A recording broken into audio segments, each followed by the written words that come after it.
சுமித்ரா பிரபல நடிகையாக இருந்த போதே ஒரு முக்கியமான நடிகரை காதலித்து திருமணம் செய்து கொண்டார். அவர் யார்?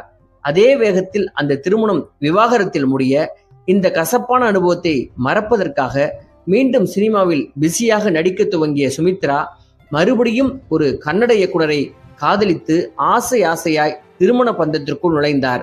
இந்த திருமணம் எப்படி நடந்தது என்பதையும், இந்த திருமண வாழ்க்கை நன்றாக போய்க் கொண்டிருந்த பொழுது சுமித்ராவின் காதல் கணவர் திடீரென்று மறைய அதன் பின்னர் இவருடைய வாழ்க்கையில் ஏற்பட்ட சோகங்களையும், அதிலிருந்து எப்படி மீண்டு வந்தார் என்கிற தகவல்களையும், அதன் பின்னர் ஹீரோக்களுக்கு அம்மாவாக நடித்து தன்னுடைய இழப்பின் சோகத்திலிருந்து எப்படி மீண்டு வந்தார் என்பதையும், தன்னுடைய குடும்பத்தினருடன் என்ன மாதிரியான சூழ்நிலையில் தற்பொழுது வாழ்ந்து வருகிறார் என்ற விவரங்களையும் இந்த காணொளியில் காணலாம். திரையுலகில் 5 தலைமுறை நடிகர்களுடன் நடித்து 50 ஆண்டுகளை கடந்த சுமித்ரா அவர்கள் கேரள மாநிலம் திருச்சூரில்